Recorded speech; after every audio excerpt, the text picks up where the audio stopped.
up my appetite. Don't leave me here high and dry. Oh, well, I don't wanna jinx it, baby, and twist myself at the spine. Don't wanna overthink it, baby. It's just twist your body and mine. Baby, you give me ice and fire. You're giving me wind and rain. You're some kind of butterfly. Baby, you give me midnight. You whip up my appetite. Don't leave me here high and dry. Oh, but I don't wanna jinx it, baby. Let's not get ahead of my time. Oh, but I don't wanna miss you, baby. So I stand up and speak just my mind. Oh.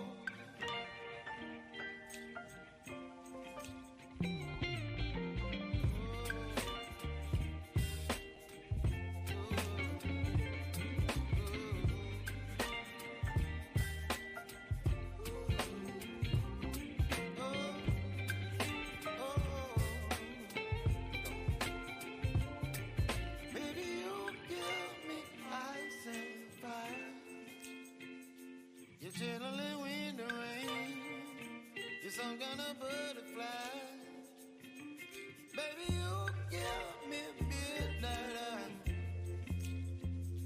You whip up my appetite. Don't leave me here high and dry. Baby, you give me ice and fire. You're channeling wind and rain. You're some kind of butterfly. Baby, you give me midnight. You whip up my appetite. Don't leave me here high and dry. Oh, oh, oh, oh,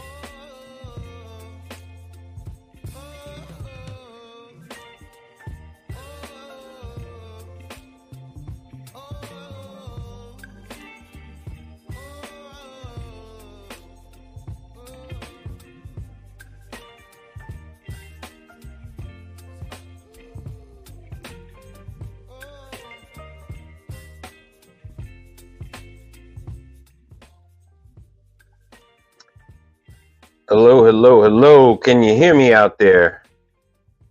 I am trying to get this Instagram thing working. I don't know what in the world. Let me see if I can get this Instagram thing working. Yo, Untankango, what's happening?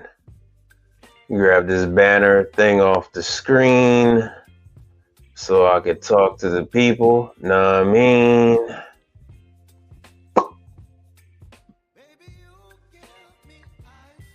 Let me take that off. Yo! Let me turn down this background noise. I have to plug into my mic. I gotta get this sound dialed in. So how you guys doing?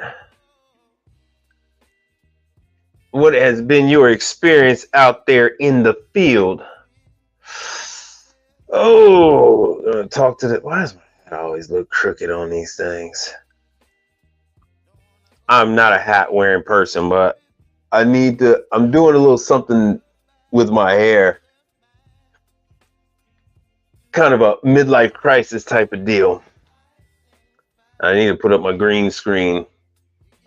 So anyway, all things to come. Yeah, because this is tripping. That thing is tripping back there. Let me see if I can pull up my email for you all. I need to show you guys something. I was trying to save this for the contractor show. Let me change this music too.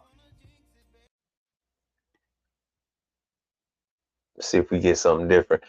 Has anybody been following me on Instagram? Let me try it. No, no, no. Why not? Why not? Why not? Why not? I need to find out what you guys are experiencing out there in the field. Somebody was asking me about commercial dishwashers, and I found that to be a little unusual. No two commercial dishwashers experience the same deal. Let me see here. Let me see where. Let me show. Oh, okay, it was choppy on your end. When I'm working, that's why it's extremely difficult to do lives out in the field. Let me see if I can see without these dollar store glasses. When I'm out in the field, I'm essentially working in a stainless steel box. So it's really difficult for me to get a signal unless they have Wi-Fi. So if the place that I'm broadcasting from has their own Wi-Fi, or if I'm able to pick up Xfinity Wi-Fi, then I will have a much better screen and it won't be so choppy. But it's a lot of structure that I have to broadcast through, and which gives you such an undesirable look. And right now I'm broadcasting. Is anyone here from Instagram? Because I'm trying to catch people on Instagram and interact in real time. So let me see what I can do. I have to follow myself. So I'm trying to see. I can't even follow my damn self. I can't even catch myself. So nothing is saying that I am on live. I'm not finding any of that. So while we're working out those kind of kinks, Untamed Kango, did you have any questions from the live that I had today? For those of you that only follow me on YouTube, I'm able to do lives out in the field. And today I had an emergency startup at a restaurant. Well, it's like half restaurant, half gas station. We have a lot of concepts like that down here in Texas, where one half will be Subway and then the other half will be gas station. One half will be a barbecue joint, the other half will be gas station. One half will be a chicken restaurant, and the other half will be restaurant. So outside of Texas, I know people think it's kind of strange. People think it's kind of weird. Because you typically think of a food establishment with a gas station, you look down upon that as like, ugh. But that has been switching. We have concepts here such as Buc-ee's and the like, and so that has really turned that concept on its head. So they're rebranding that style of establishment. So anyway, I just came from a quick service restaurant chain, one that competes with. I know somebody was asking me for help on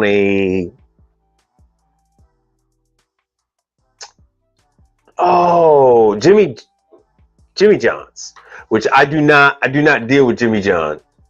Me and the owner of Jimmy John's, the local owner of Jimmy John's, we kind of are at it. Yo. All right, I gotta put these damn things back on. I've spent way too much time on that. All right, yeah, I was doing a startup. Rear burner? No, I didn't bother. I wasn't there for adjustments and fine tuning. I was there because they are starting up. They were actually starting up tomorrow. So I was called out this morning. Let me see if I can pull this up for you guys so you can see it.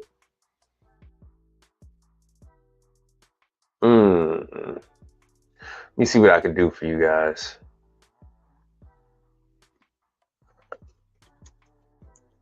So I this morning I got a call. It was like 9:30. It's like, hey Mike, we're having some issues, and we want to know if you can come out and help us out. Oh, I don't want this guy's phone number to be shown. I don't want his number to be shown. All right, let me see what I can do here. Damn. There we go. I can do this. I'll do this. Let me share this tab. Let me see if you guys can see what I'm working with. And bye. So yeah, this morning, it's like, hey, look. So I already had my day planned out. I had my day planned out, and it was like, hey man, can you go? So this is where I live, and then that's where I had to go to, which is actually an unusual spot. So I was trying to show them, hey, look, this is why the ice machine was not working, because you got all this kind of stuff going on, which instead of the client contracting me to do a startup, they end up trying to do it themselves.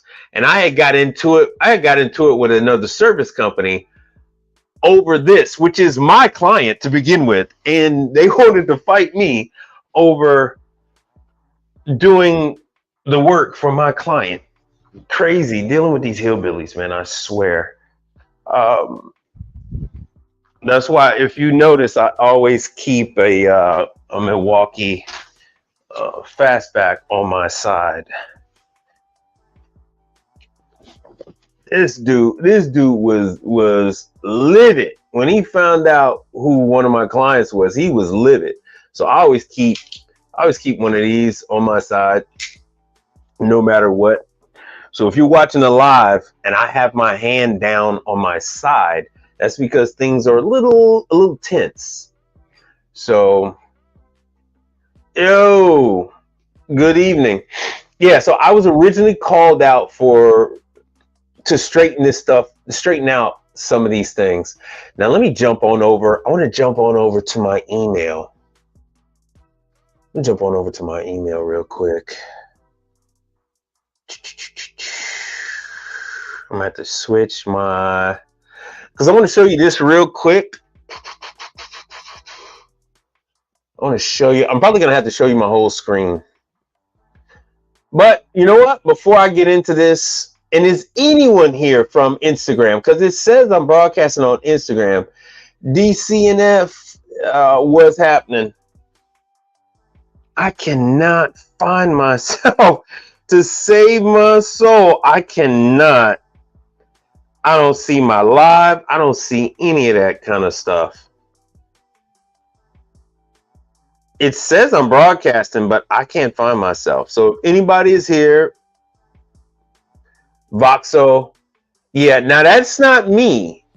That's not me. That's telling you guys about Voxo. That is Kevin with Learn to Trade. So I do not. I don't have any dealings with Voxo. I actually came into. I acquired a piece that had a Voxo sticker on it, and that was my first time ever dealing with it. My experience with Voxo is that it appears to be some kind of like South Korean company that is handling things from out there and using what I'm using, which is voice over internet protocol. Damn, I just said it, but I can't do an acronym for it. So they're doing the internet voice system just like me. And yeah, I know you want to see what they're all about. So it's, as far as I'm concerned, they never could get their stuff together. I had like 4 or 5 people call me about the Starbucks thing, which is they want you guys to work on the coffee machine. And if you got, well, that's what I was trying to get. I was trying to get about 50 people to respond. I didn't get enough people to respond, so I was showing the Starbucks coffee machine, the actual label, the data tag, the whole nine. So Voxo wants in on that Starbucks work. What the? Oh, thank you for that. Because it says I am live. Let me show you my screen. So I don't know what's going on. It keeps saying that I am live. It says once you're live, your stream is public. You'll find it at the top of your feed on Instagram. All right, let me do this. I'm going to stop that screen, and because I want to show you my email, and then we'll talk about my email. I'm going to touch on it, pun intended. I'm going to touch on it, and then let me see if I can do window. I'm just going to do screen. Bear with me on this. I know it's a little weird to look at. Yeah, at this whole time, I thought I've been going live on Instagram. It was telling me that I'm going live on Instagram. So up here in the corner, it tells me, it says you are live. It says you are live at New to Commercial Appliance. You are live. But I don't see anything. And I'm on there. You don't have to bear with me. I'm a big fan of the trendy topic Tiff, and she's on right there. So it doesn't show. I just subscribed to myself, and I'm not up there. I am not there, so I have no idea. I have no clue. This whole time I thought I was going live. It says there's 10 of you online. So I know I'm on Facebook, and this explains why I'm not getting any feedback on Instagram. Yeah, Jay Riddick, what's happening? What's up, brother? I am not seeing anything, so I have no idea how in the world. I don't know. I have no idea. So this means I've been wasting time. We could have been broadcasting to another thing. So now that I got the trippy thing up here, let me show you guys this email. Because anyway, so talking about Voxel, everything I dealt with on Voxel was it was voice over internet protocol. The connection wasn't good. So here's one right here. Hopefully you guys can see this. Let me see if I can make this bigger. Let's see if I can make this bigger. All right, so this is one. Let me see if you guys can see this.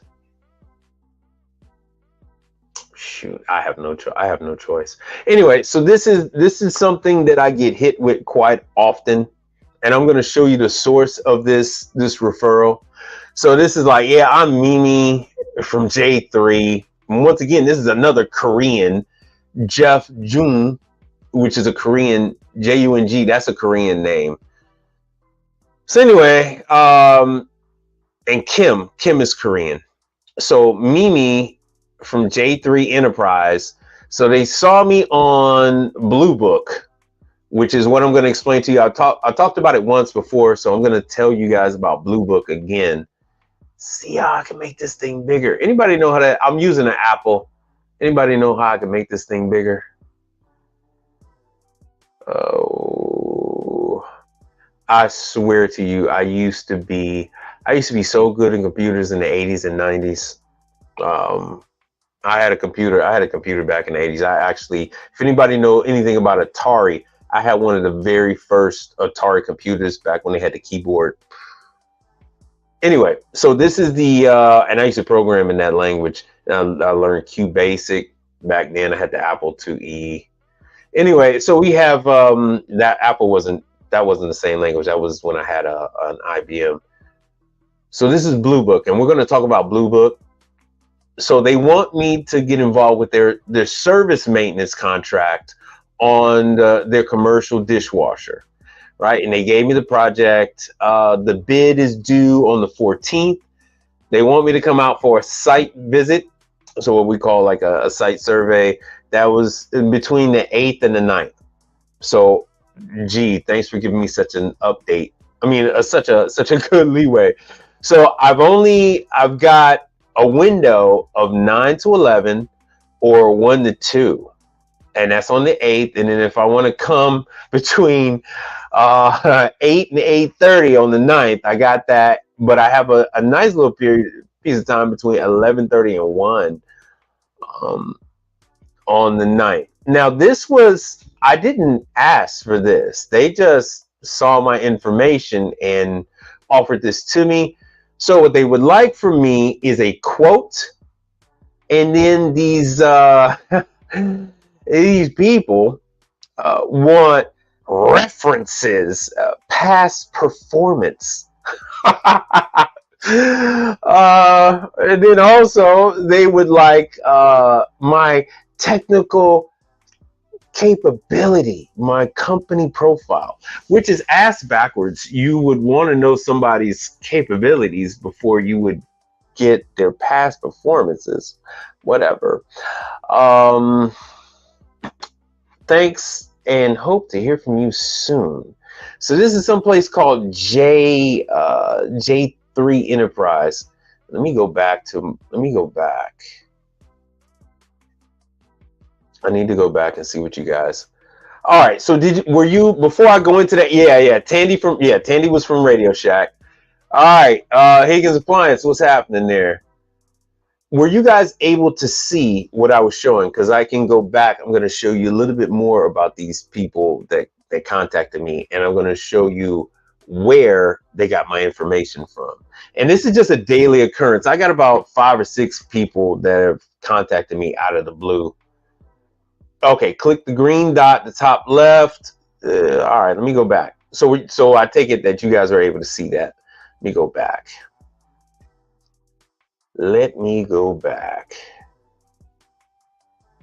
All right, so let's share that.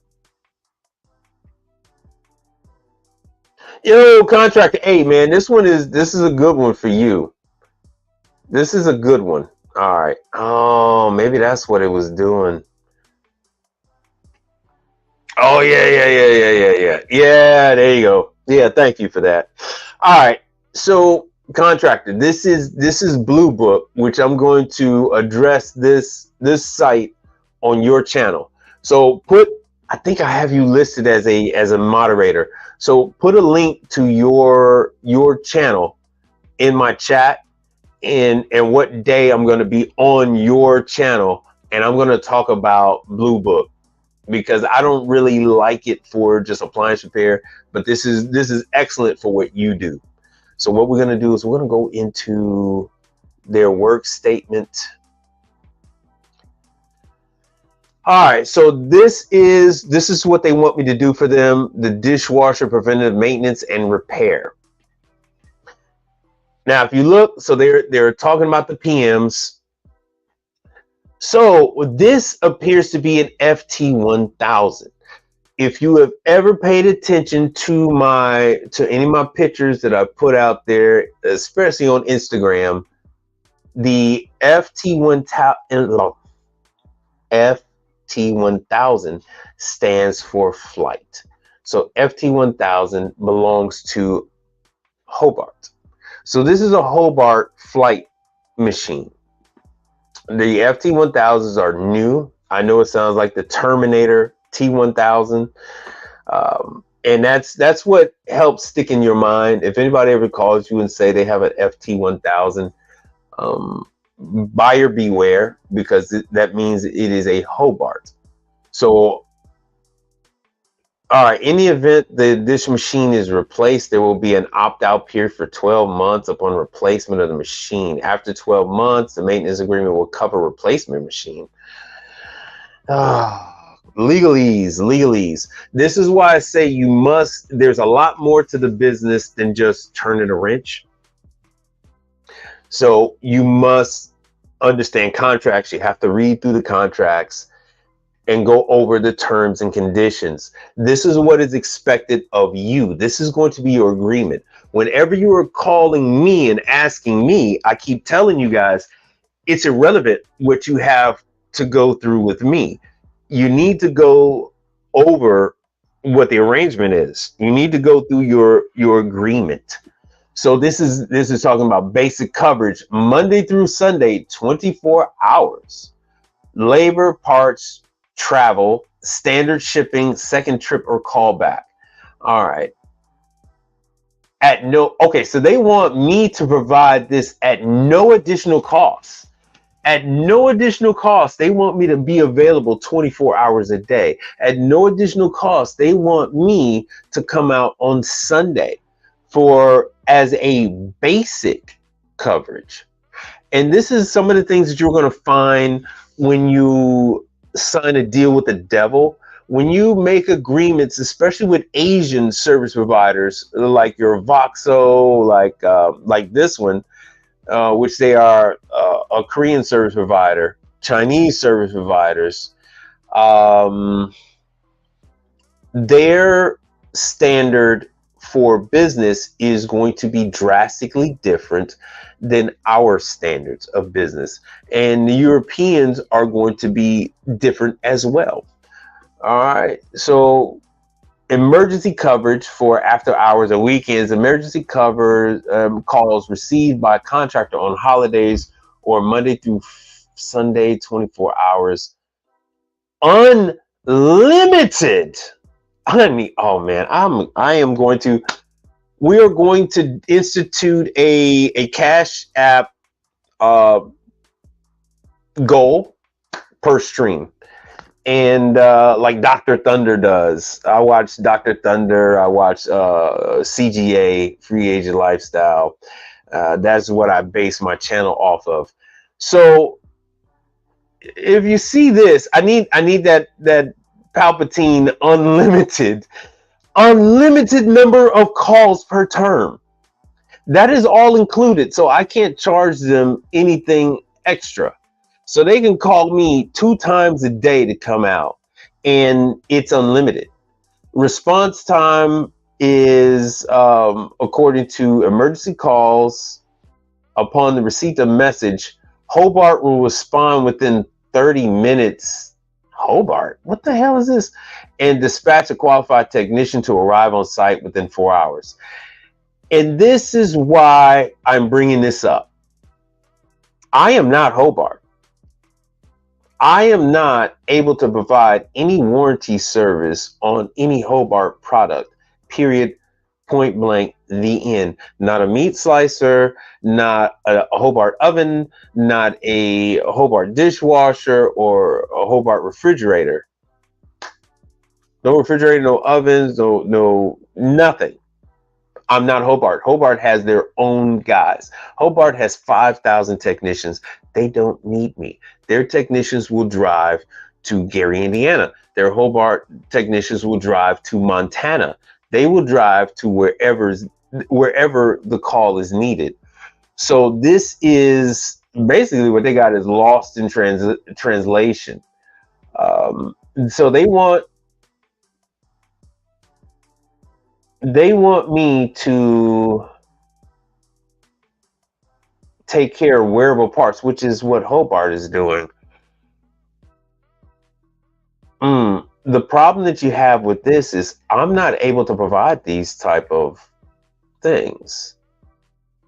All right, the contractor must be able to ensure emergency services to the VA during times of disaster, including hurricanes. Now, when they say VA, do they mean Veterans Administration, like Veterans Administration Hospital, or what? There's nothing here. Let me go down to the bottom of the page. There's nothing here that explains what the hell a VA is. Let's go to page 8. They're throwing out terms. Anytime you have a contract, you must state what these terms are, and they're not. So this is the bottom. This is the last page. And this is clearly for Hobart FT1000. They want me to cover this machine for 5 years. Maintenance, repair, and rebuilding of equipment. These people are clearly out of their minds. I am doing nothing of the kind. Only way they could have gotten my information on Hobart is from the other FT1000s that I have installed. Hobart has to sign off on every install I do and certify the warranty based on my install. So Hobart has a record of me, which is chances are they've gone in and contacted somebody in Hobart and gotten this, because in order to get a bid, they need a number of people included in the bid. I will not put in a bid on this. So they want me to provide expedited parts and all this other kind of stuff. Maintenance, all right, minimum of 2 visits to identify parts. All right, so here we go. This is a good part. So they want this in relation to plastic flight links, which all their links are metal. Curtains, which curtains need to be changed quite often. Blades, slicer knives. What the hell are they doing? There are no blades or slicer knives on a dishwasher. There are no pulley wipes.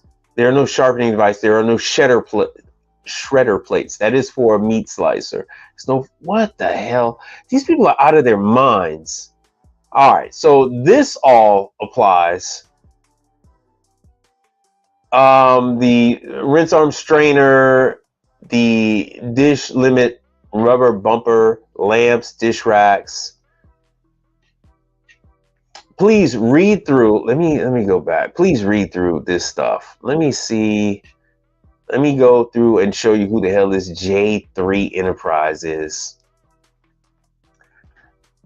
I don't know who this. These websites are so generic. It's a GoDaddy website. I don't know who this is. They just put this stuff up. Do with this what you will. Why choose us? You can't even click on it. There's nothing to click. They work with architects and designers. Whoop-de-doo. Drop them a line. Pretty much like Voxel, drop them a line.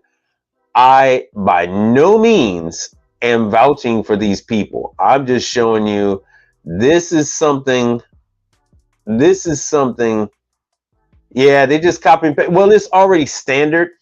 It's already standard. And if you ever go with any of these type of websites, GoDaddy, the WordPress and all that, they already have stuff set up and you can just put in your little images. No, it's not a VA contract. They're just throwing in all that kind of stuff. It could be, but it's not. It's not a VA. They sent me the information. Our VA is in the medical district of Houston.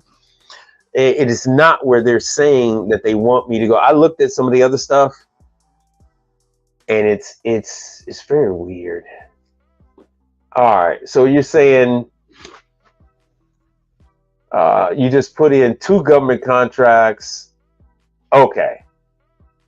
And when they put out a 5-year contract, yeah, I know. That's it. So I typically stay away from these contracts. I know contractor wanted me to get into some of this stuff. Yeah, you can put in an outrageous bid, but it still doesn't matter. All right. So as far as the number of people in, this is the 4th, and I say this every time, this is the 4th largest market in the United States, probably the fastest growing in the United States. In my market, when it comes to commercial dishwashers, I mean, you're looking at a total of about 5 service companies, and that's including Hobart, that's including Autoclore. You have ISI used to. That's part of Trimark. You got me, and then hell, we'll just throw somebody else out there. So there's a very, very small pool of people that provide service for dishwashers. 9 times out of 10, if somebody's providing service on a commercial dishwasher, it's because they were involved with leasing it, selling it, or installing it. So everybody has control over their market. Let's see here. Yeah, you got, all right. So as far as 5, you got, well, let me see. Well, 6. You got Premier. He leases. He doesn't work on anybody's stuff. He only works on the stuff he sells. And you got a Korean guy. He only works on the stuff he leases. Ken.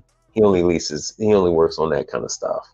So there are all these other things out there. These other entities. Let me show you who this Blue Book.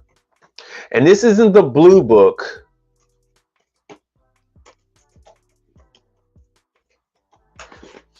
This isn't the Blue Book for residential.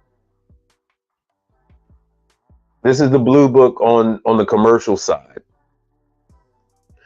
Oh, it's extremely lucrative. It's extremely lucrative. It's just very. It's very challenging to get a client. I'll just put it like that. You really got to be plugged in. So you have Blue Book, and they're all about giving you leads. So that's like what you were seeing with some of that. Was they get you set up.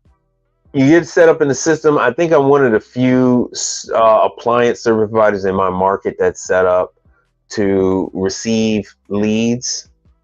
Let me see if I can get in here. I'll probably have to. They're very hush hush about the whole damn thing. They threaten that they will remove me from their system if I show anybody the system, the network. Let me see if I'll probably have to go into my email. So this is something I want to show.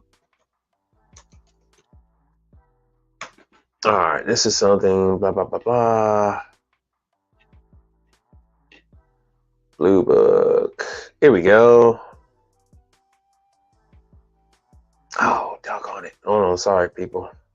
Let me go back in there. I'm going to show you my screen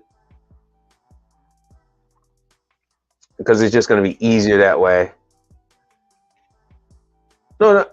What do you mean sent? What do you mean sent? It needs to be on the screen. What do you mean, brother? What are you talking about? Hold on one second. No, you need to put it in the chat. Put it in the chat when you. I'm going back over the old chat, brother. No, drop it in the chat. Drop it in the chat. Because you have a wrench. So drop it down below. All right, what does it say? Yeah, Monday down. Monday. Well, I'm probably going to, especially if depending on how many donations we get today, I'll probably cut this, do just like an hour. So that's how that's going to work from now on. I'll probably just do like an hour. So anyway, yeah, look, put in the chat, and then we're going to cover this Blue Book on your stuff on your channel. We're going to cover this because this is going to cover all kind of it's a construction website. So this is perfect for contractors, but they do look for appliances. They look for people that will do residential and commercial appliance installs. And this is a nationwide thing. All right, so let me stop that. Let me show.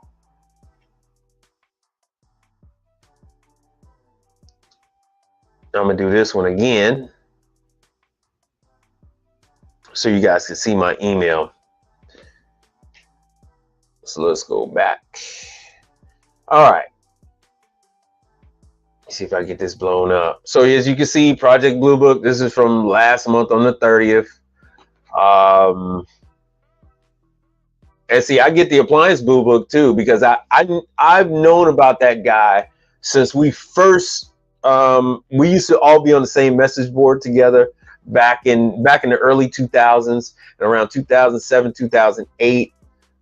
This guy and his wife came up with the Appliance Blue Book pricing guide because so many people were asking him to do it. But anyway, but this is a commercial one. Let me see how I can blow this up. There we go. This is the commercial one. This has nothing to do with labor or pricing.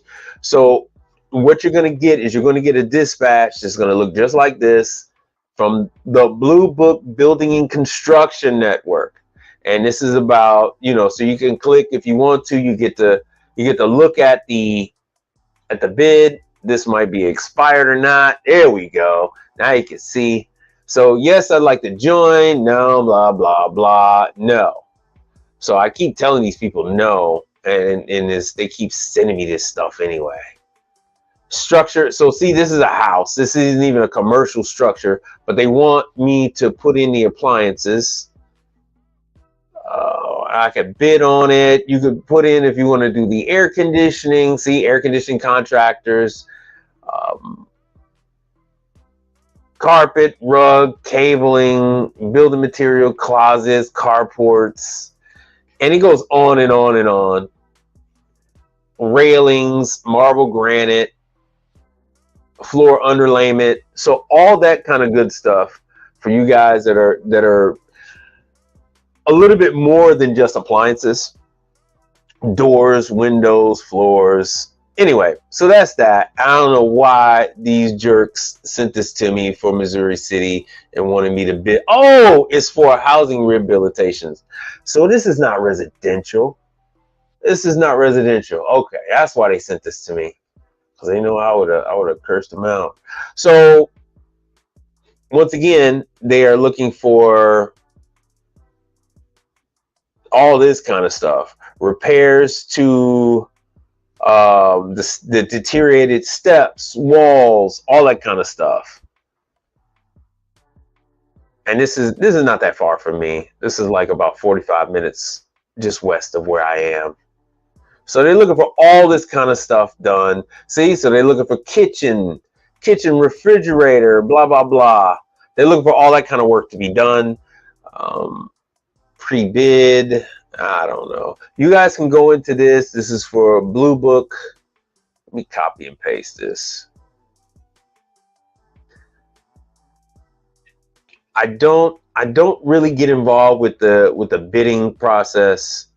It is not really, it's not my thing. Maybe you could be successful at it, but I'm of the school of cash flow. Wow, what the hell? Well, now my Facebook stuff is not going through. Cash flow.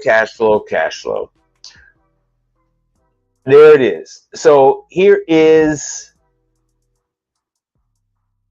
I don't know if you guys are able to click on the link that he put in the chat, but I will be in contract to put down what day and time that I'm going to be on your channel so I could talk about this thing.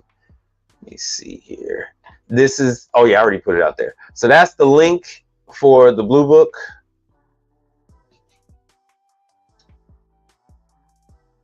Let me see here.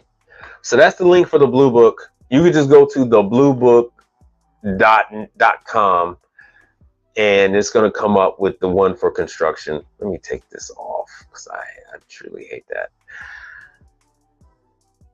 So every broadcast I do, I try to put you up on a little something, try to give you at least one little nugget for all of you that are at all interested. Since I'm a little ways away from the screen now. Now, I want to get back to you all. I don't spend enough time with getting information from you about what you need, what you're looking for, how things are going. I get these calls when you're in trouble, but I don't get these calls when you're formulating what your game plan is, what you're trying to do. I need to hear about it. We can put it in the chat, or you guys can call up and we can talk about it, because other people need to learn by experiencing what you're going through. Because we have so many people that are experiencing a failure to launch situation, and that's a failure on my part. I'm racing through a lot of this stuff, trying to expose you to this and that. No diddy. But we got to help more of you bridge this gap to go from sitting on the fence to hopping off the fence and getting in the game. How many of you have ever heard of that Blue Book construction? I'm going to stop sharing that. And I can just go bam. So I don't have to do that anymore. I'll take it no one then.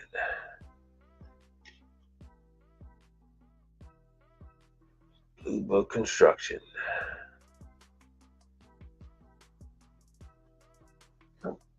Excuse me. So there are quite a few of these building construction sites.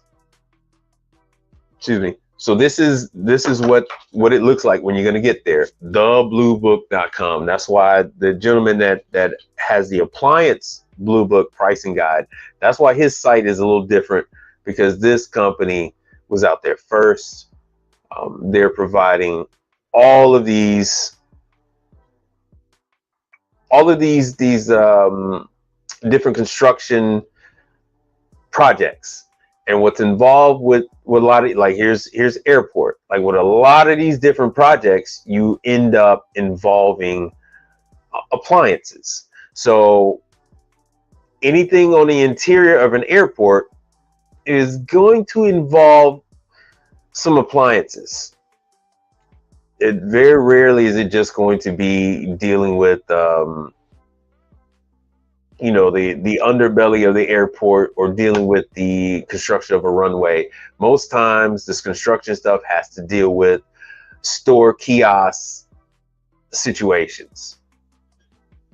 So Blue Book is a good one out there. It's nationwide, and it encompasses everything. As you can see here, it covers your electricians, concrete work,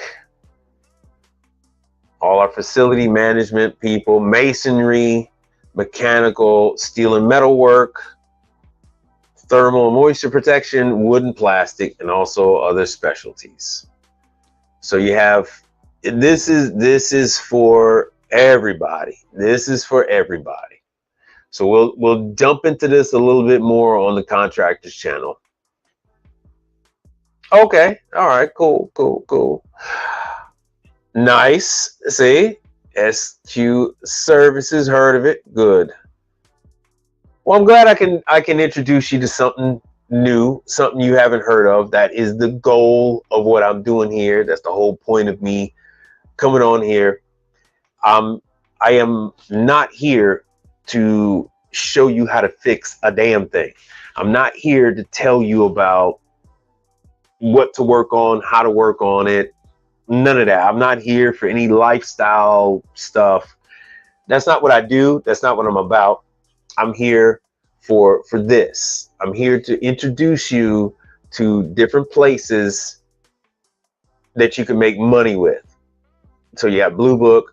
Oh, nice. This contractor hooked me up, man. He put me up on some other stuff with the government contracts and whatnot. So always glad to repay a favor. I've been watching your stuff too, your shorts and whatnot, them YouTube shorts. Keep it up.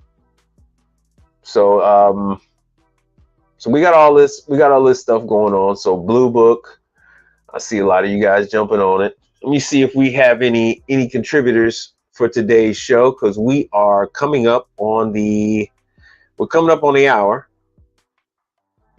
So let's see what we got going on here. And we have nothing towards today's goal. Nothing yet. Let me show you here. If you would like to contribute to the channel, this is how you can with Cash App.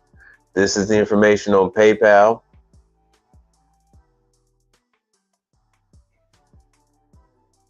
Put a little something in the collection plate if you wouldn't mind for a brother to have a cup of coffee on the road or a sandwich. Much appreciated. It's not required, but appreciated. So let me see here. I did not get a chance to show you guys what I was working on today. I'm probably going to have to do this. We got about a good 10 minutes. We got about a good 10 minutes. So let me show you. Let me show you some of the stuff that I was working on. And I don't know what the hell happened to my stuff today. All right, let's see here. We got comments. Oh, thanks, brother. I appreciate it.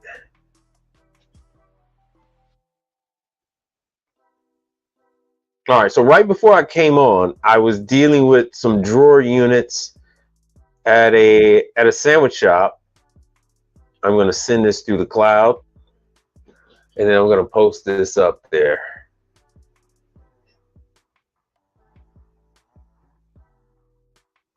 So let's show. What I'm going to do is I'm just going to show my screen.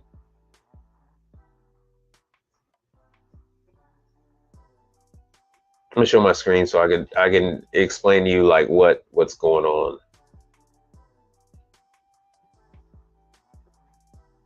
Nope. Damn.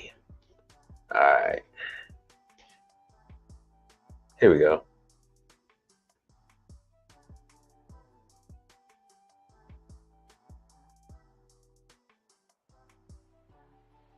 So I don't have my phone hooked up. So what I'm doing is I'm going to broadcast this stuff to it. All right. So this is a drawer unit. What you need to look out for. Let me make sure you guys can see that. Oh, good. Yeah. What you guys need to look out for, especially this time of year, is condensation. So I got a call on this one. This one was also today. None of the stuff I was scheduled for today. I didn't make it for any of the stuff I was trying to go out for today. The employees don't close the door all the way. Plus, they haven't quite kicked on the air conditioning. Everybody's refusing to kick on the air conditioning. And what you're left with is all these units become dehumidifiers. So that the client calls complaining that they have water dripping on the floor. Well, that's because the unit is, let me show you. The unit is drawing in all this humidity, and it's just ending up on the floor. I'm trying to see if I got any clean. Let me see if I got any clean pictures.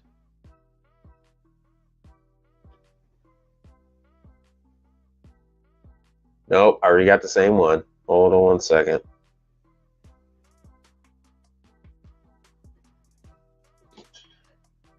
There we go. Where the hell did it go? Oh, my bad. All right, so this is the drain. Yeah, this is a bad one. You can barely see, but the drain is completely overflowing. So you might think that something is wrong with the unit, but there's nothing wrong with the unit. It's the fact that the employees aren't closing doors. So as always, the schematics are there. So I know you guys like to freak out, but I never heard. And this is some no-name brand called Entree, and everything is right there. So there's your schematic. This should be an R290 unit. I believe it is. Yes, R290 unit. Everything is right there. I sent 2 pictures of the same damn thing. So you got stuff like that. You got stuff like that coming on. So be be cautious of that. Start a commercial by doing cleanings. All right, cleaning is a great way to get in. I'm gonna do that with my niece. My niece is starting university in the fall, so I'm gonna have her do cleanings. Cleanings are actually quite lucrative. I work with a guy who does cleaning, Brother Charles. He doesn't do any repair. All he does is ice machine cleaning. He does nothing else. He doesn't do ovens. He don't do dishwashers. All he does is cleaning, and he makes a very good living. Quite envious living, might I add. Quite envious living that the brother makes, because he doesn't end up with the same stress that I do. Here we go. Let me show you another one. All right, so we're coming down to 5 minutes. Ask your questions, because we're gonna start to shut this thing down. Let me make sure you guys are seeing this stuff. Let me share the screen.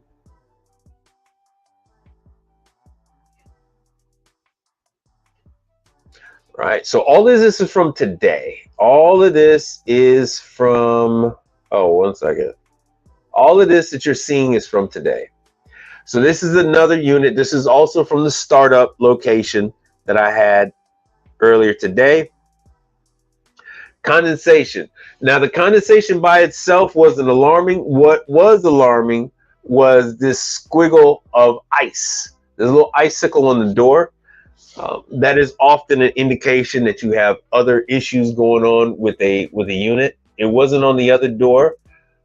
You can have this ice accumulation from condensation dripping down from the door. When the door is not sealing properly, you will have this, especially up there's the door hinge is right up there. Let me see what I got here. Make sure you guys can see this. And then another thing, especially if you're going to a location, it doesn't even have to be a new location. These are the brackets that are on every single true merchandise or used unit, every single true upright unit. They put these brackets in there to keep the door straight so the door doesn't shift. They put that bright orange there to let people know, hey, remove me. If you do not, first of all, it's compressing the gasket, allowing warm air to come into the box. Second of all, the door has a tendency to droop slightly. When that happens, this bracket will then ram up against the door frame. In turn, it will crack the glass in an area you cannot see. It will crack the seal, and you'll lose the argon gas. Once you lose that argon gas, let me see here. Once you lose that argon gas, then the unit, the door will freeze up. Pretty much like what you saw earlier, that door will freeze up solid. Yeah. So were you guys able to see that image? Let me see what else I got here. And then I got another one.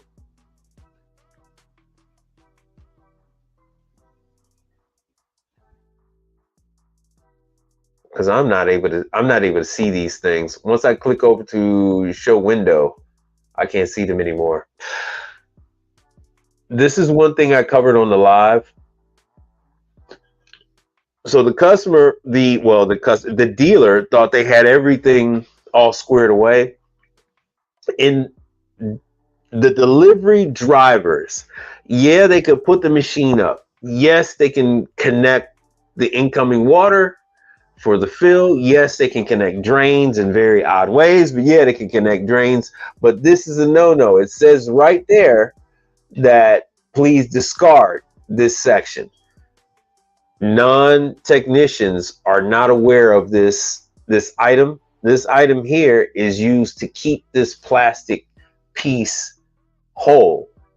What the factory has found is, especially times like this, all summer, if this unit is sitting in the warehouse or sitting in the truck, that plastic will warp. So this clip, and there's a circular disc on the other side. This keeps everything in place and it keeps it from warping. What it does is what damage it does is when they install this unit and try to run it with this on it, the unit will malfunction. It will give you improper ice. The ice will not form properly. You'll end up with shallow ice. It'll have certain deformities, things like that. Let me see what we got. And this was also another one I was working on today. All this is the same location. Brand new location, didn't start up. This is a Manitowoc nugget machine. They do not know where you're going to place the Manitowoc nugget machine. And for whatever odd reason, they don't have any preset holes in the deck. So the thermostat, which is up here, it's an old school thermostat wire that runs across here. This is the capillary tube for the thermostat. It goes into a hole that the client had to drill and then place the bin thermostat capillary tube into the bin. In doing so, working around in here, the red and the black wire you see at the very top, that is for the ice chute, to prevent ice from building up, coming back and knocking all this apart and causing damage to the unit. There's a switch in there, and this switch will activate if ice builds up in this tube. Well, messing around in there, they pulled this apart. They put it back together, but they didn't put it back together properly. So the machine would light up. Let me show you. It would light up, but it would not function. So I had to go in and test for continuity, the full 9. Let's see if we can get a video. Oh, it failed. Damn it. There we go. Let's see if this thing is going to pop up. There we go.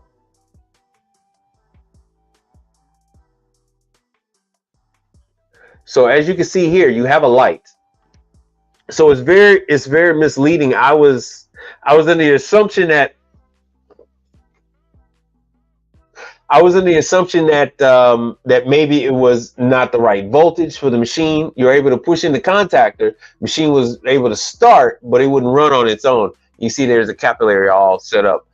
The bin is separate from the machine. So the bin agitates every so often, and that's because this is a nugget machine. If you do not have that bin agitating, what you're going to have clumps of ice that will not come out.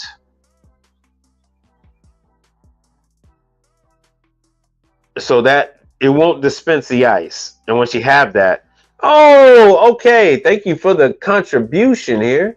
Let me address the Cash Apps that we have here. And I hope some of this stuff helps you all. I can't help you when it comes to this blue book. I don't particularly care for them or their people.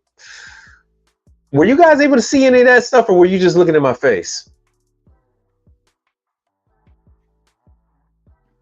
Feel free to comment anytime. So I want to thank you, Melissa Alvarez.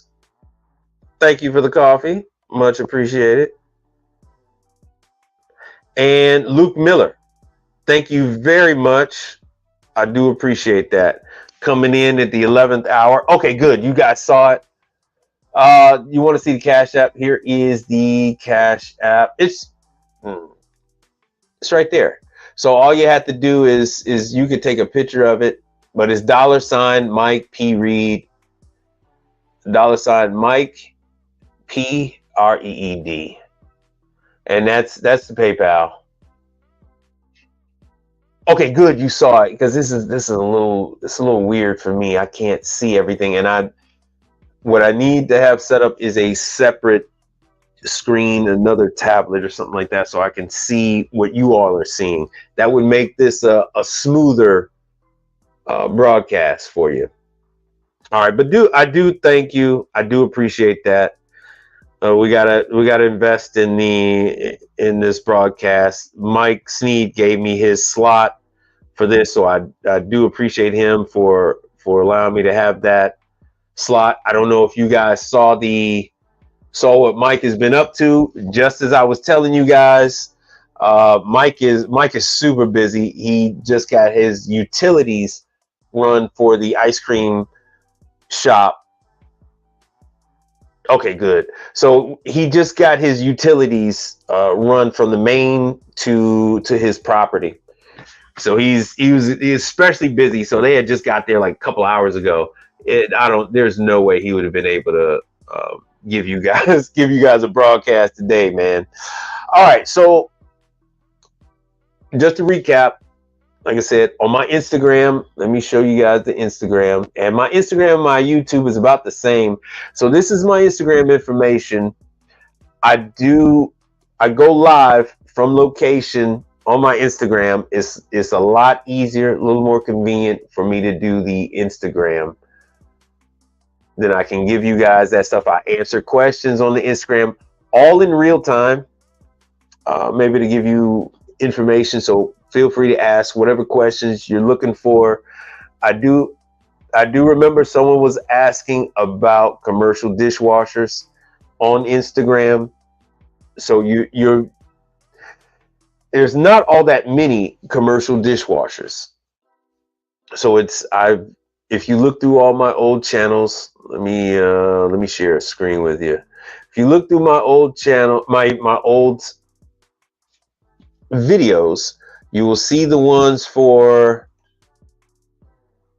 Champion. You'll see the ones for Champion dish machines. Right? The brands of dishwashers in your area will vary. It's just like car dealers. Some brands of cars sell better in certain areas. In my area, you don't see any Buicks, but in other areas, Buick sells very well. So this is the same way with dish machines.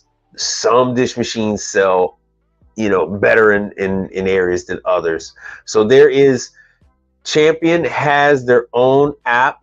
They also have service videos. If you do need if you want to get the link to the app, you can always contact me on Instagram. You can contact me on Facebook. You can contact me on YouTube, and you can find. I'll forward you the link to these to the training app.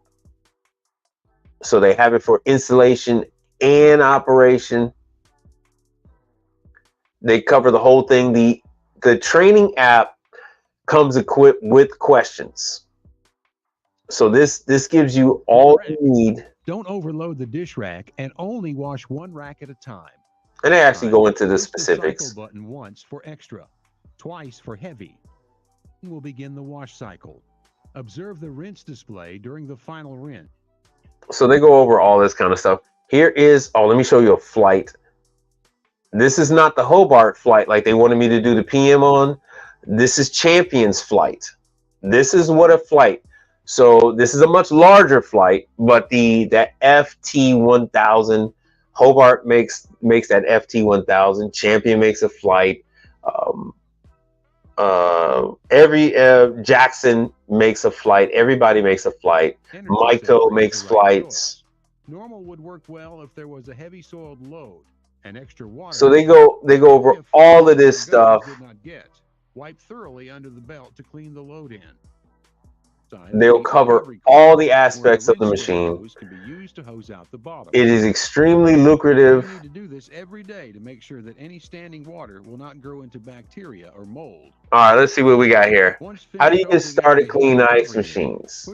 Now, no. Charles isn't my worker. Charles and I work together. Charles and I, we work. Install the front panel. Let me stop this. So. This is I always advise for everyone to start out in ice. I advise everyone that is the items of the most need. The startup I did today involved not one, not two, but 3 ice machines. Did I go out and take care of about 5 pieces of equipment? Yes. But their main concern was the ice machines. Let me change this music, and then we're gonna shut this down. So you have to, all of this stuff. If you think that someone's just going to hand you something, you're in the wrong business. You are sorely mistaken. This is not the business for you. This business, you have to get out there and you must take it. You must take what's yours. This is a hyper aggressive business. I know you guys see me, I'm all laid back, and you might see the stuff I'm joking with clients and things like that. But this is a extremely aggressive business. You must present your information to your potential client. What you saw today was a gas station. So all those pieces of equipment, that nugget, those cubers, that was a gas station. Half of it is a gas station and liquor store, and the other half is a barbecue location. Oh, thank you, brother. Thank you. I appreciate that. I really do. Thank you so much. Oh, we got a couple more. Okay. Oh, wow. We got a couple more. So, all right. Well, we'll keep the party going. Oh, thank you so much. Yeah, we got 2 more.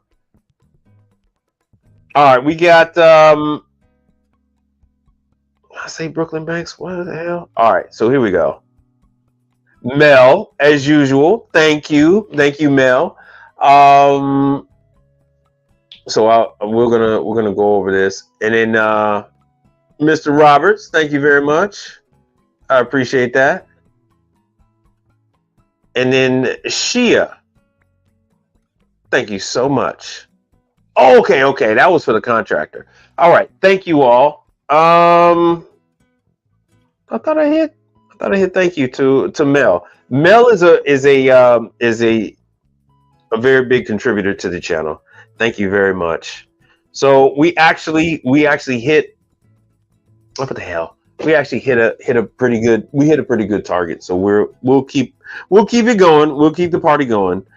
Hold on 1 second. It is a little warm in here.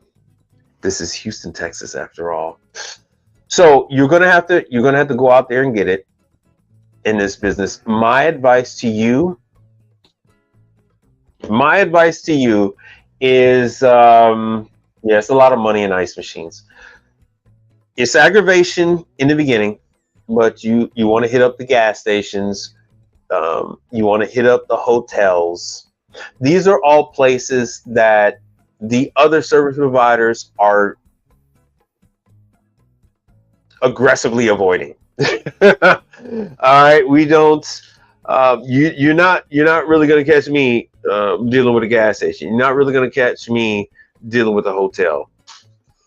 If I do end up in a hotel, I will go live from the hotel. It is extremely easy to go live from a hotel. They have Wi-Fi. There's not going to be very many people around me if I do a hotel. But it is where I am in this industry is not that. I'm not servicing those clients. I'm actually taking care of a number of different opportunities that come to me on a daily basis. And this is not bragging. This is just a mere, I'm just exposing you to everything that's going on with me, whether it's my vehicle that got broken into, or just things I experienced out in the field. What I'm dealing with, I'm trying to show you a more holistic vantage point of what it's like being a service provider. Even me not being able to take advantage of selling my own damn business because of my own foolishness, you know? So I could be sitting here in front of you all uh, with a whole bunch of cash in the bank, but I'm not, because of my reluctance to hire employees, because of my reluctance to automate and fully digitize. And that is something that I'm working on this year, because that is truly the exit strategy. Anytime you get into a business, you need to have an exit strategy. And I'm telling you right here, right now, that the exit strategy is to build up your business. Nobody wants your book of business. My father thinks that people want your book of business. Nobody wants your book of business. They want your employees. As the years go by, the employees that you have become more and more valuable. It is extremely expensive to acquire technicians, and to have technicians that are loyal to a company, to have experienced technicians, is worth its weight in gold. And I've said it before, it costs about 80 grand to acquire a new technician and get them trained up, get them up to speed. So if you can already provide at least 10 technicians, that is worth, at a bare minimum, that is worth $1 million to a larger company that is already, I'm getting all these bids. These other companies already have these no bid contracts. There's no bid involved. They already have them. They already have these contracts. So there's no bidding involved. They're selling these. Forget it. I'll give you the inside baseball. I'll name names. So you got Trimark. And this is why I get kicked out. And this is why they kicked me out the club. All right, so you got Trimark. Let me give you Trimark USA. So you have companies like Trimark, Trimark is $1 billion. Once again, I know every damn time I tell you somebody it's $1 billion company, but there are just so many of them. There are just so many $1 billion freaking companies in this industry. And they can't survive without servicers. They can't. What they want is, let me give it, and I'm gonna come back to your comments and stuff. So these $1 billion operations, there's Trimark at the National Restaurant Show. They will not entertain you when you go to the booth. They're not trying to talk to you. All right, so they are involved with building out the facility. See, restaurant interiors, specialized kitchens. They are involved with the build out of these restaurants. They say everything you see in this picture. They are selling all the utensils, all the accessories. They sell the actual appliances themselves. Kintera is their brand, I believe. I believe this is theirs, so no one else can have it. They sell all the, they sell everything. Burkle slicers. They sell everything. So they bought Chef's Toys. They own all this stuff. What they found is, in order to have a better experience, in order to control this thing from beginning to end on a project, let's just say they do a $10 million sale, right? So they do a $10 million sale. They're selling the tables, the chairs, the napkins. See? They're doing the tables, the chairs, the napkins. They're doing the refrigerator, the combi oven, the countertops. They're selling all that. The light fixtures. They're selling everything. When I say everything, I mean everything. The only thing they are not providing is the food. See, this is what they care about, the tableware. So what ends up happening with these people is they sell a kitchen, and Let's just say there's a problem with the dishwasher. They'll say, okay, we're Trimark, all right. Revenue 2023. They say, well, damn it, we're Trimark. We want you to come out on this. We want you to come out on this unit. So here was Trimark's revenue, which was $450 million. Trimark is just one of 8. I repeat, just one of 8 companies. One of 8. Let me show you who the main company is. So that's $500 million from Trimark. It has 950 employees. There we go. See, they play games. See, revenue for Trimark, $1.79 billion. I do work for Trimark, by the way. Just because of my skill set.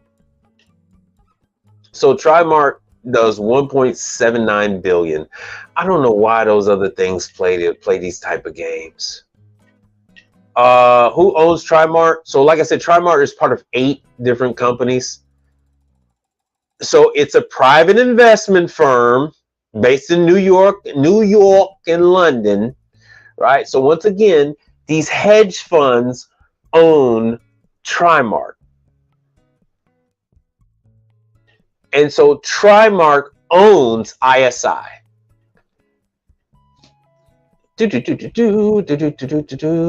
ISI service.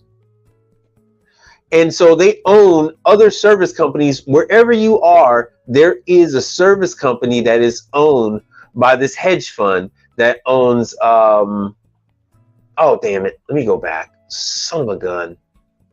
Hold on. And yeah, they're listed with everybody. This is under the Food Service Equipment Report. FER magazine. There's Atlas Metals. I've done some work on Atlas Metals. I don't know if you guys have seen it. I can give you some more information on Atlas Metals. So ISI is the service arm for Trimark. Oh, let's see here if I can show you. Hold on. Trimark. Southern region. Let me see if I can show you the other regions. So, like I said, Trimark is just a division. There we go. So here, SS Kemp. Anybody ever hear of SS Kemp? So there's SS Kemp. There's United East. All of these are. They didn't all used to be called Trimark. So here's Gill Group, Foodcraft. So where is Gill Group? Is Gill Group Florida? Okay, Gill Group is Maryland. So that's all you DC guys. Your Trimark is Gill Group. So this is split up. It didn't used to be called Trimark.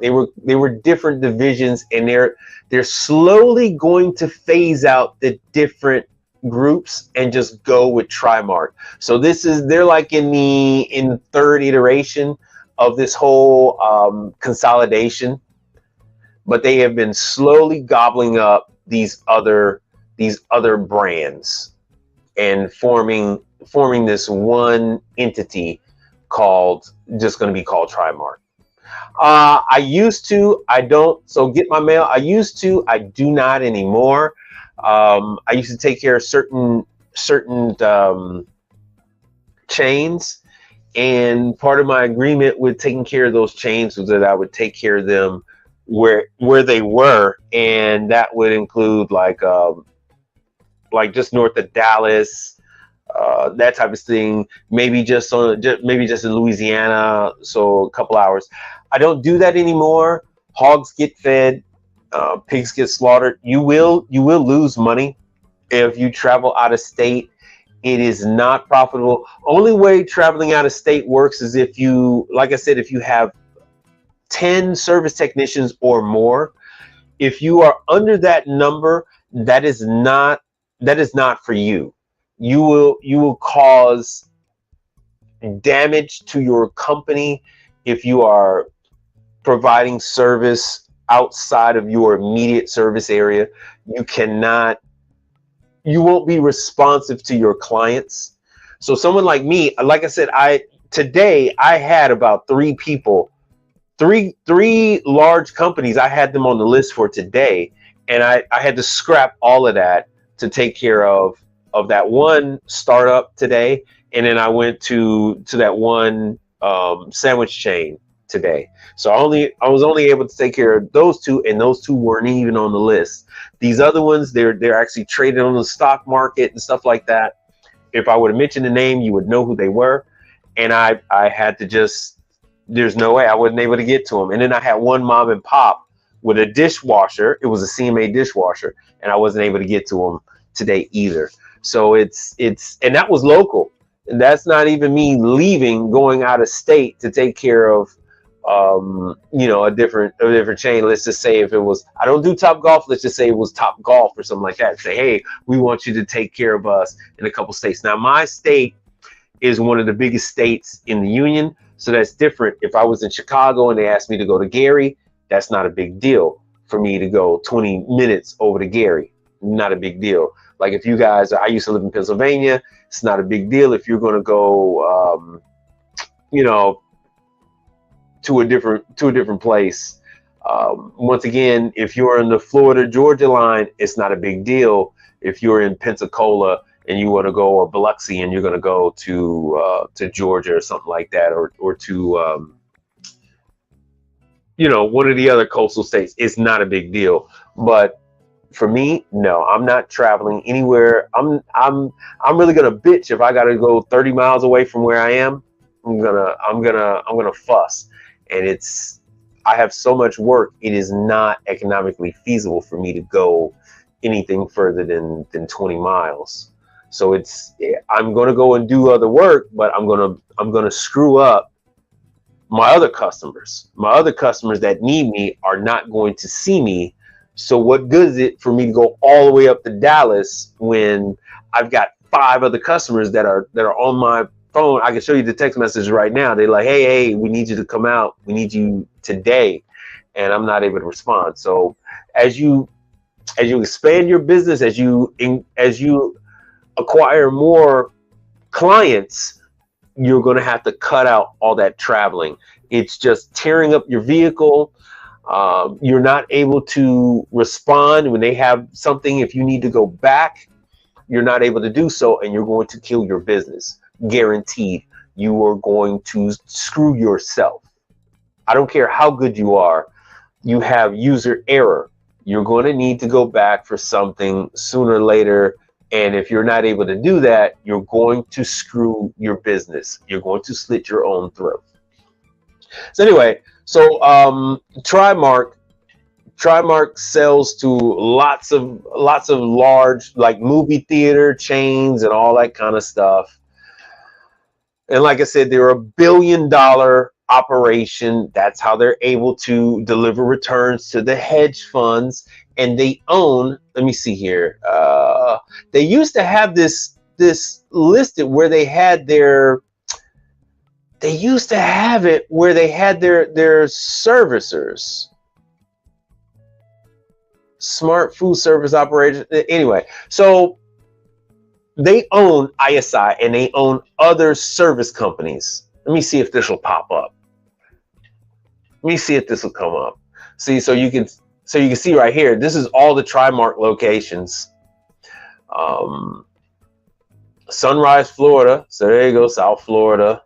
Reno, Nevada. There's SS Kemp over there in Ohio. They sell a ton of Oshizaki.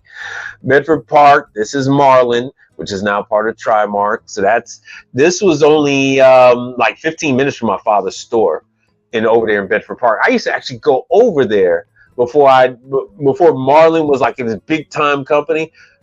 We used to have to go over there. Let's see here. There's your Landover, Maryland. Let me give you this link. I'll give you this link. you can actually introduce yourself to the different Trimark distributors. It is a very good thing, even though they have their own people. They have their own people because when there's a problem, they need to take care of it. They don't want to wait a week or 2 weeks or whatever. They want full control over rectifying the problem that they might have with their sale. It is these companies are penalized for the equipment not working. So even though it might not be their fault, the let's just say the movie theater chain legally does not have to pay them, even though they have all the equipment and everything like that, and they got movies playing and people buying popcorn and stuff like that. They're able to withhold their last payment to Trimark or whoever if any of the equipment is not working. So if one of the ice machines isn't working, Trimark, whoever sold that equipment in Trimark is sweating bullets. And so they're trying to get their own people out there. Maybe their own people might not be able to get it going. They're calling whoever they can to get that stuff up and running. And that's where I come into play. A lot of times if they have issues with prior projects, they will reach out to a manufacturer and ask them who they have that would do the install, the startup on this certain equipment, and my name often comes up, even though this is the fourth largest city in the country. No, I never give any numbers, because once again, you're asking about all the stuff that is detrimental to a business. So number one, let me make this big, and let me change this music. Number one, you never get numbers from someone else. All your numbers, you need to know your numbers. You need to know your cost of your insurance. You need to know all your insurance packages, right? Your health insurance, your life insurance, your vehicle insurance, your business insurance. You need to factor in all of those. You need to break it down into a daily cost. You need to know. You need to factor in your maintenance costs. You need to factor in travel, like how much on average are you spending on tolls? How much are you spending on gas on average? You need to do a dollar cost average. You need to know what your costs are. Your costs are different than mine. Guaranteed, point, period, blank, the end. I've been in business. I've never had a claim on property damage or anything like that. So my insurance is different. And then if you're like in New Jersey or something like that, your insurance is going to be much higher than mine. So if you're using the same numbers I'm using and my costs are lower than yours, you're automatically at a deficit. You're automatically losing. Let me tell you this one. Let me help you. Let me help you to let this one sink in. If I tell you to charge $1, but your costs are $1.50 per day, you're in deficit 50 cents every day, right? You're in deficit. You're losing. You're going to be operating your business off of credit cards, off of loans. You're not, you might have money coming in, but you're ultimately losing, and your business will go under. Guarantee your business will go under. You're like, man, this guy was always busy. Busy don't mean jack. Busy, just because you're busy, if you're not pricing your business properly, if you're not going over all your expenses, you ultimately will fail. So to ask what I think is asking yourself for failure. I don't know if you're taking care of special needs. I don't know if you have 2 households you're taking care of. I don't know if if your property taxes went up. All of that goes into your labor charge. All of that goes into your labor charge. You need to put in your maintenance on your vehicle. If you need brakes or any of that other stuff, you're not supposed to come out of pocket for that. That is supposed to already come out of your fund for your vehicle maintenance. That should already be a separate thing. So once again, that is something that I've messed up on, that I have to get myself straight with. All of that stuff needs to be separate. It needs to be documented, because when it's time for you to cash out, and that day will come, you need to have your books in order.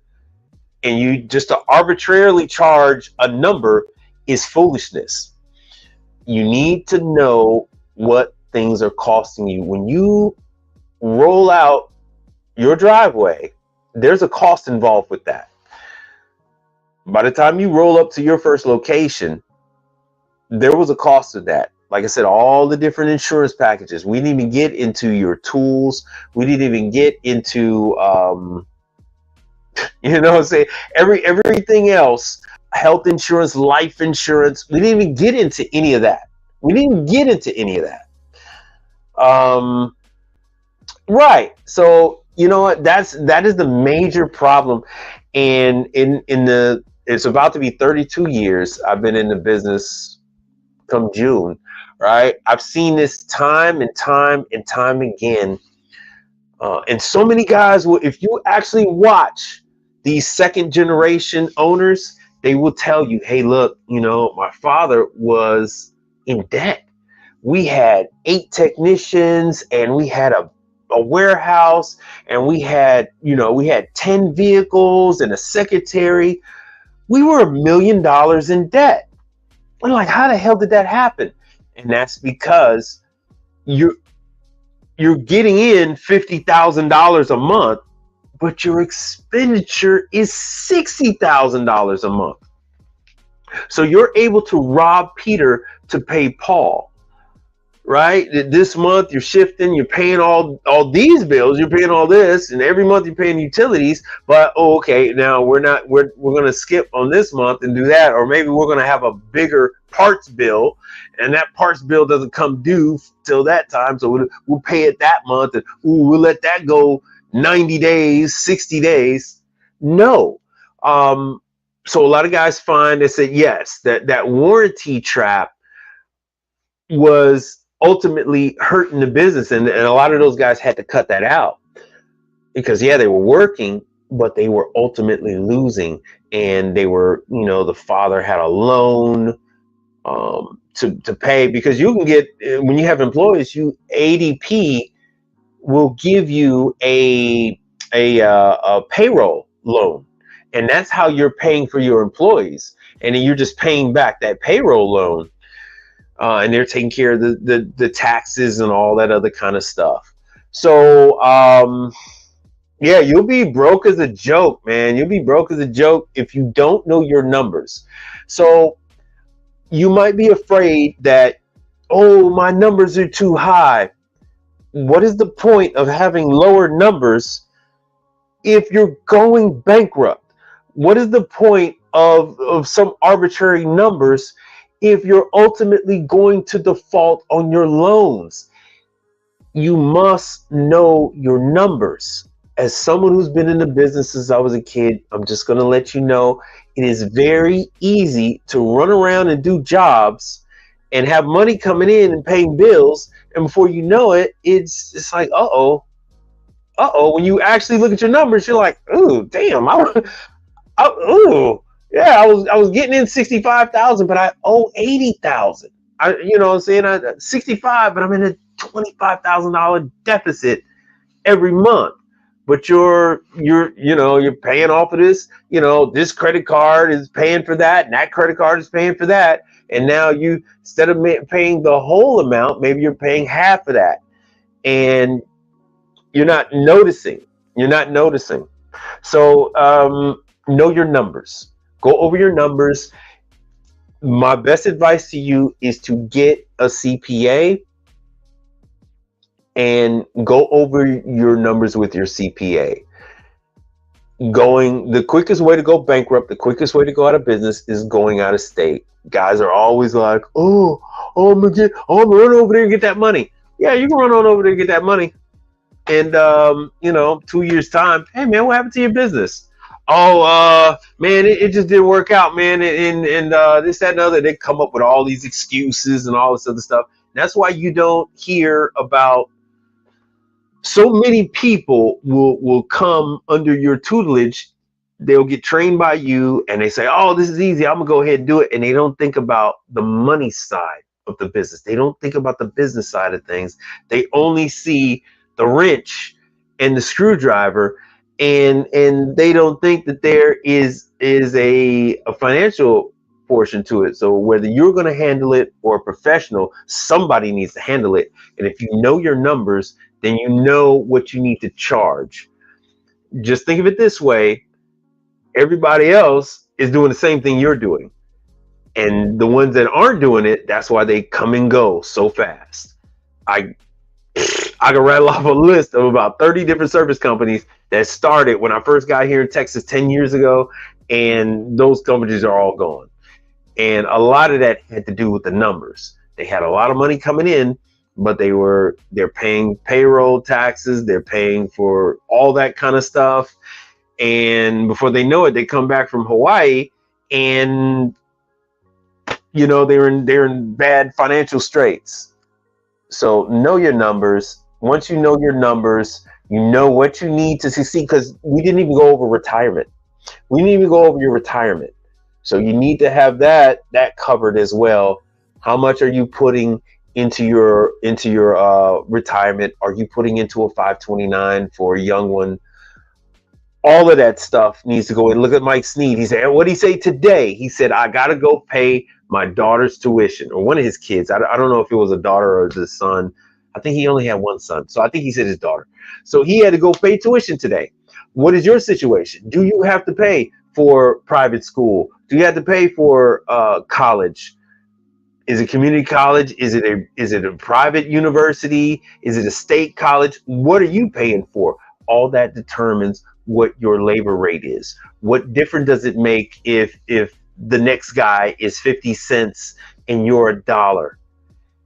If you try to match him at 50 cents, you will not be in business. And I get kind of riled up when I see these people like, oh, discount, oh, I'm doing discount, and oh, I'm taking off this, taking off that. And I'm like, man, you just don't know what you're doing to yourself.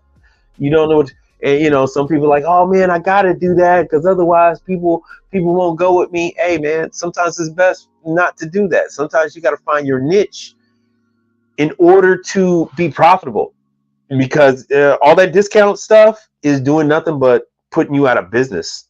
All it's doing is putting you out of business. That is all it's doing.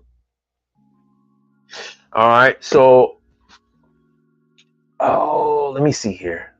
I'm gonna do this, and then we're getting out of here. I'm trying to come on Thursday after Mike Sneed. I think Mike will be on. I think Mike will be on 7 Eastern. It's 7 Eastern Standard Time, and then I'll typically come on after Mike. Whenever, let's see here, I'll be on Learn to Trade.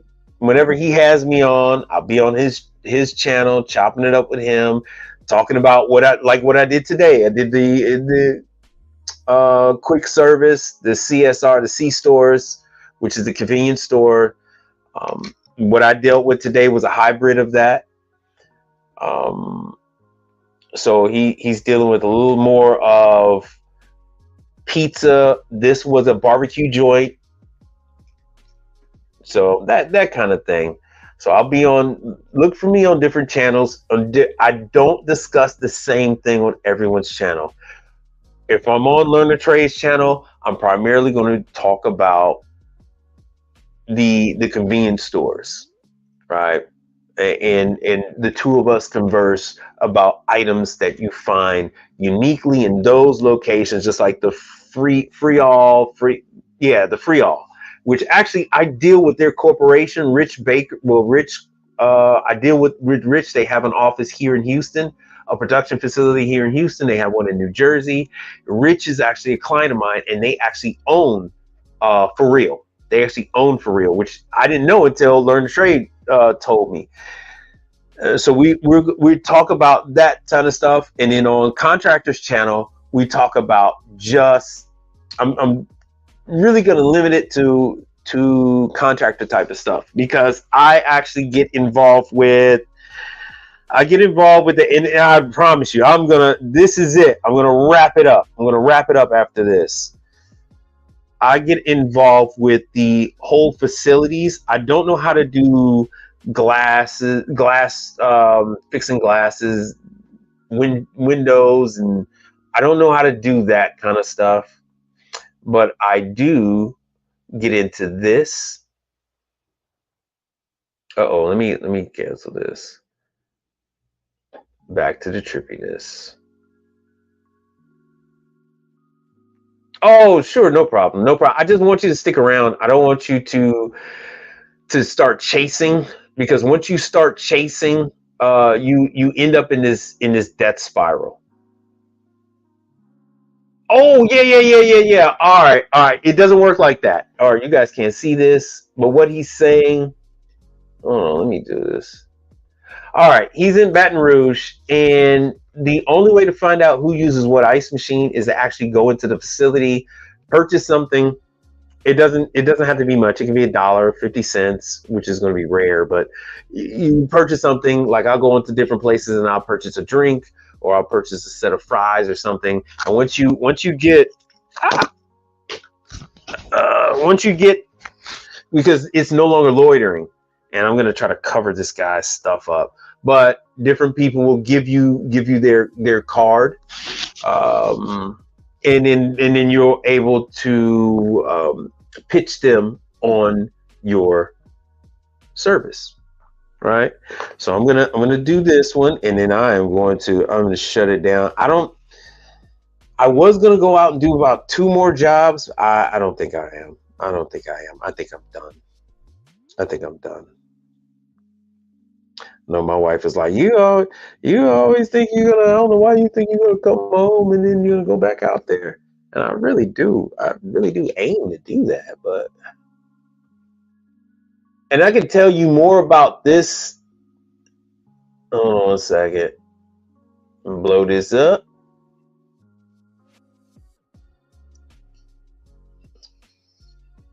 Where the hell did it go? Oh man, hold on a second. Now, this is, and I'm gonna talk about this, and I'm gonna wrap it up. I have a client. Plain bastards. It is 6 locations, and I do everything for them, but they are absolutely a pain. They are absolutely a pain. Okay, this is what I gotta do. They are absolutely a pain. So who knows what this is? Let me turn that damn volume down. So I do for them. I don't know if you guys seen on Instagram that light show. This is the same location. I don't know if you've seen on Instagram that big double deck steamer. That's on there. So I took care of this for them. I actually, after I finish with that light show, I am going to.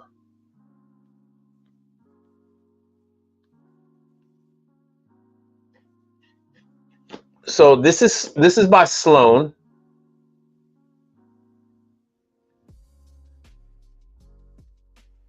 Right. So this uses a infrared system.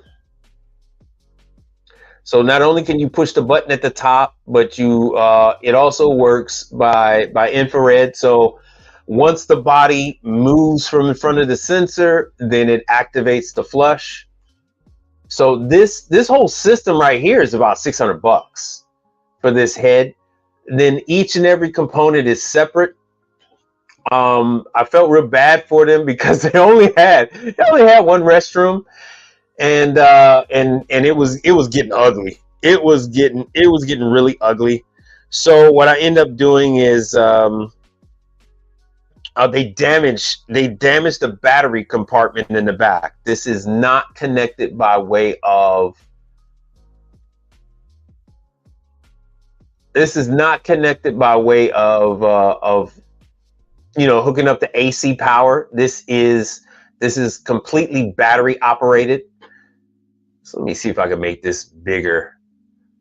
So as you can see here, they have tape wrapped around the damn unit, just barely leaving the sensors uncovered. So what they need is a whole new back cover. And in Sloan, I called Sloan, and Sloan gave me the part number for the actual cover.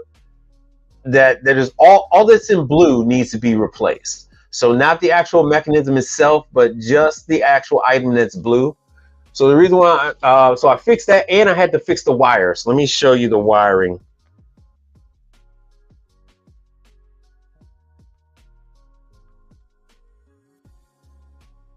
All right, let's see here. See if any of this is gonna pop up.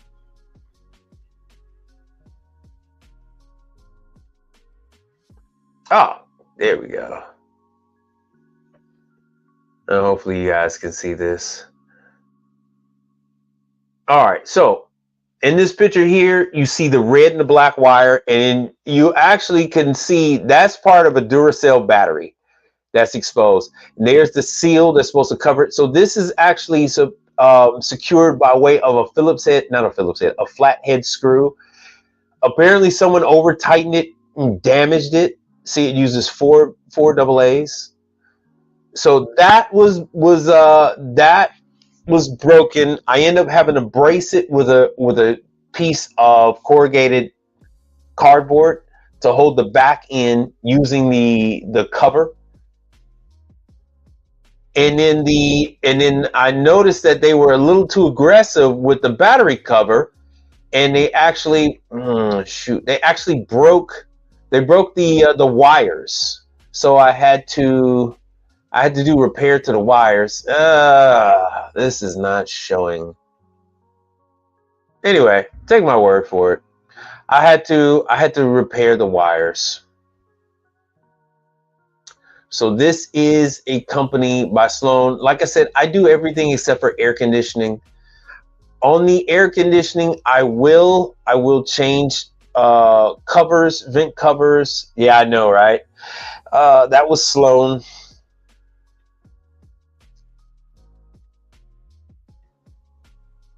Let me show you this one.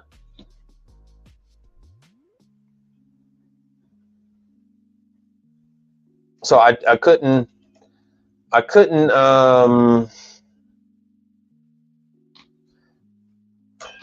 my customer go around with that thing like that.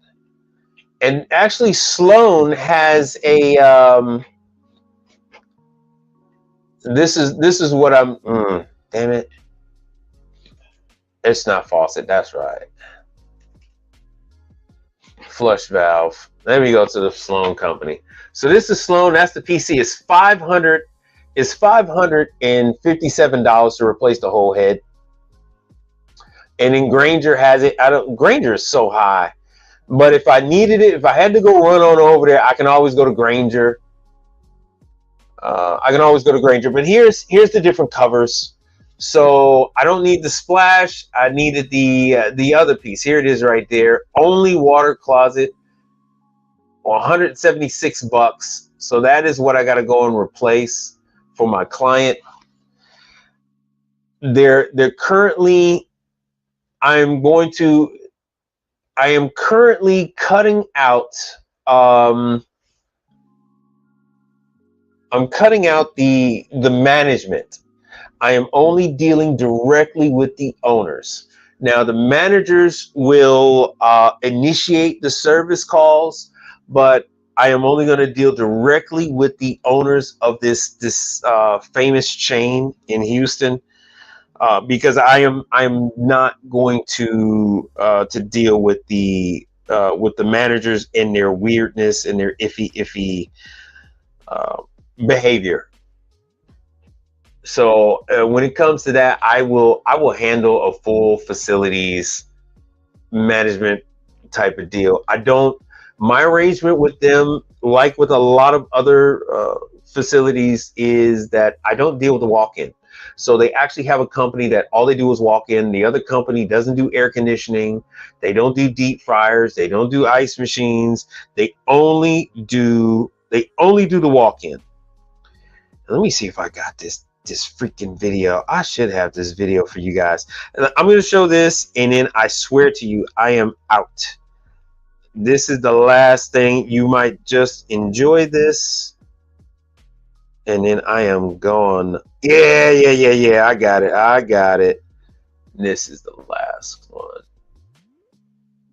This is the absolute last one. All right, so it finally came through.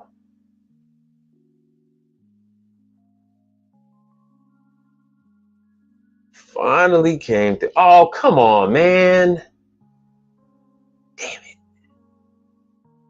Oh, well, you guys are going to have to see this thing upside down. Let me show you the whole screen.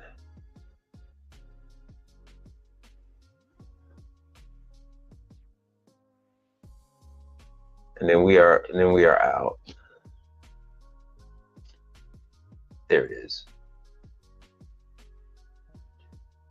Sorry about this thing being slanted. I don't know how I can. Apple does weird stuff to me. Apple does such weird stuff.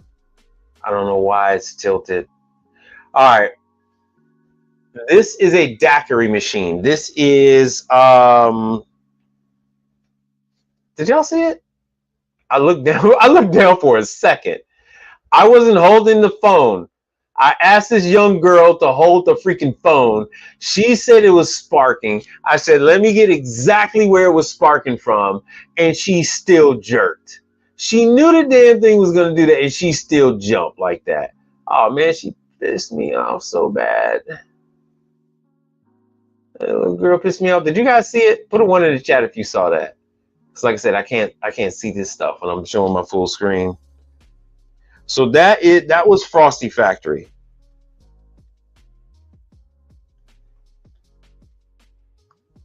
So let me know. Put a 1 in the screen. Oh yeah. Oh good. All right. Oh good. You saw the sparks. All right. And with that, we're going to end this thing. I do thank you all for contributing to the channel. I'm actually, that motor is coming in tomorrow. They said it would be in by 7 p.m. So hopefully, oh good. So hopefully I'll have it by then. And the last thing I want to say is, forget my mail.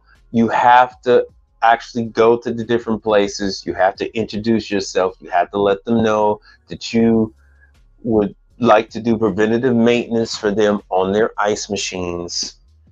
You're gonna need to take a look.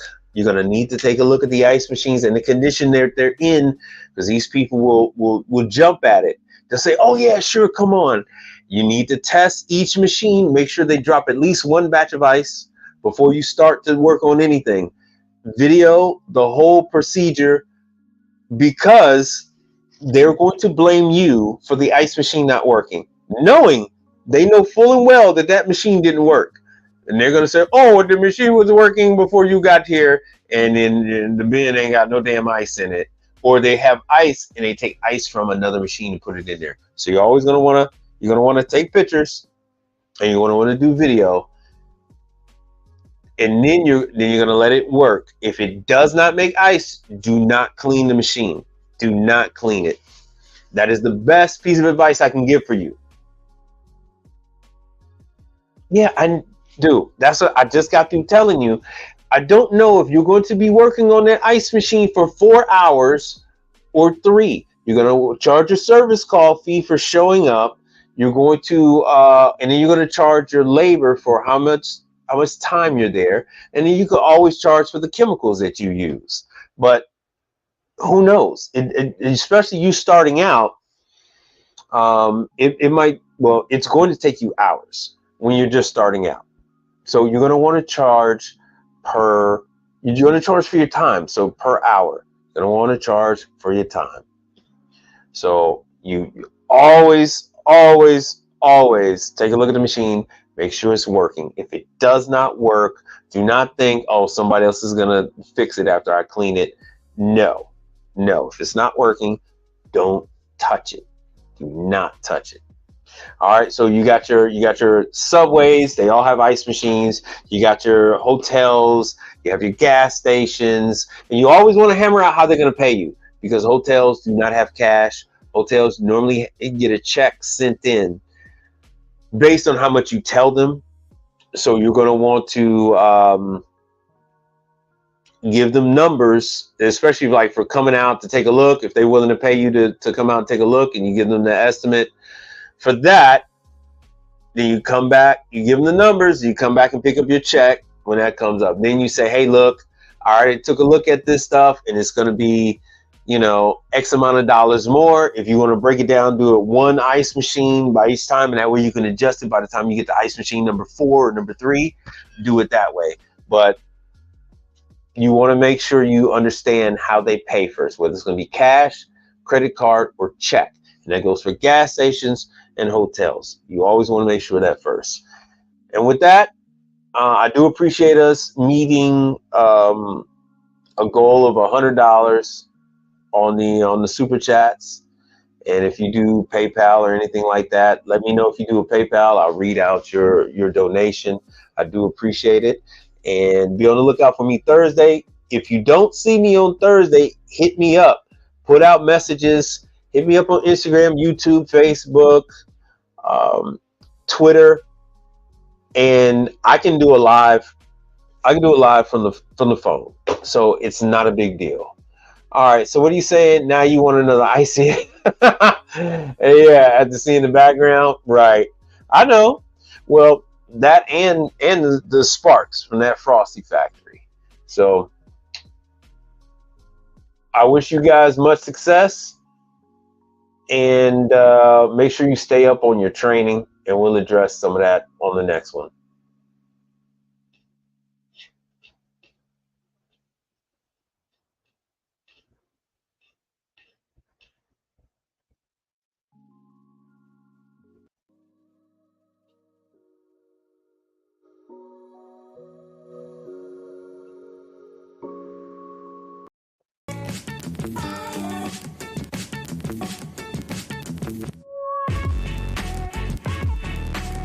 Oh, I don't have Venmo. I don't have it. Salute, brother.